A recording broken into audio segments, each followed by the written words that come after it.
Budeme o 2 týždne hovoriť na tému Don Juan. Aký typ mužov je podľa vás pre ženy neodolateľný? Pre ženy? Ja som také otázkou veľmi som prekvapený.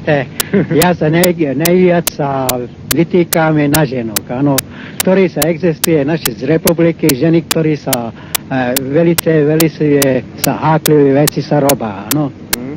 Súdne orgány a barziaké zúradné z republiky, keď sú ženy, tak normálne takom slovom sa otázku dajú, že keby sa nechceli a za to sa sú platení. No.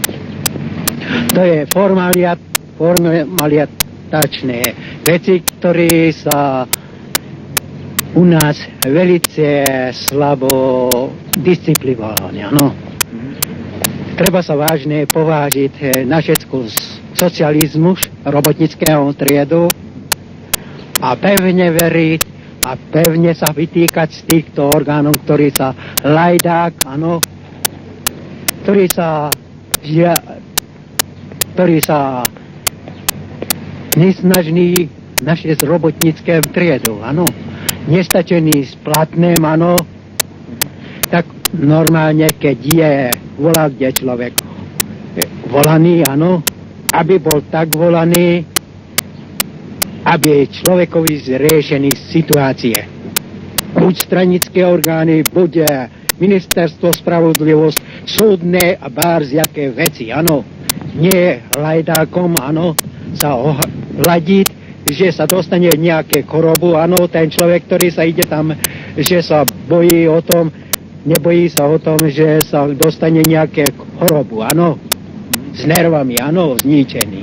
Dobre, ďakujem pekne. Prosím, nemáte za to. Ja som z Komárna, z maďarskej národnosti, áno, ja som žiadal som normálne prepustených hraníc niektorých vecmi, ktoré je váš televízne oddelený, áno, bolo zriešený moje situáciu, on je u orgánom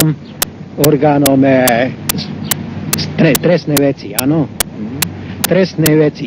A potom pritom ona mi je velice ochotný bol tedy se mnou rozprávať, áno, lebo to bolo najväčšia chyba, že som dostal trest, ale ne trest, keď som urobil takýto trest, tak aby urobili taký trest, ktoré človek sa zaslúži na to. Áno. Nie nejaké lajdácké, áno, ktorý človek dostane jedno smrtom, 6 mesiace